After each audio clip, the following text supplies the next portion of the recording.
大家好，我是超子，今天给大家分享酱骨头的全套做法配方，颜色红润，软软脱骨，不干不柴。学会以后不用出去买了。话不多说，接下来开始操作。去市场上花25块钱买了2斤半大骨头，先把骨头放入清水中浸泡1个小时以上，泡出血水。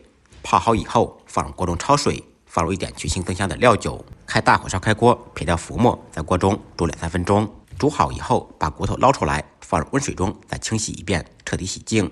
洗好以后控水备用。再准备一些香料：八角、花椒、桂皮、香叶、小茴香、干辣椒、草果、白芷。准备好的香料放入盆中，加入清水清洗一下，洗掉灰尘。炒的时候不容易炒糊。洗好以后控水备用。酱卤菜离不开糖色，起锅放少许油，放入2块冰糖，开中火把冰糖熬至融化，熬至糖液呈枣红色，小泡冒大泡时，顺着锅边加入清水。这就是糖色。熬好的糖色颜色红润，微苦微甜。为了卤出来的肉更加好看，需要再放入1个栀子，半小勺红曲粉。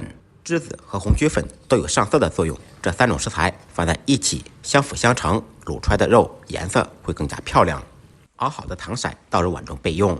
另起锅，锅烧热，放少许油，油热以后放入葱段、姜片，放入提前准备好的香料，在锅中开中火煸炒，把香料和葱段煸炒出香味。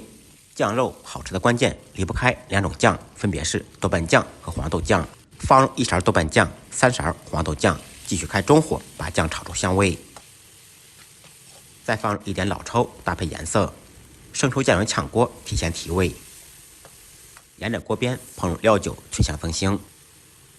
根据食材的多少加入适量的清水。我们可以把炒好的料渣捞出来放到袋子里面，这样汤看起来更清亮。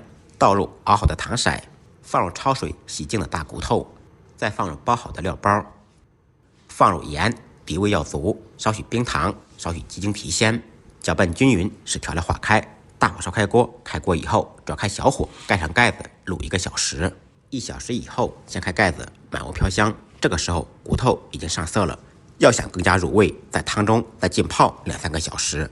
这样做的酱骨头实在是太香了。学会的同学点完赞，动起手来试着做一下吧。咱们再累，记得按时吃饭。下期视频见，拜拜。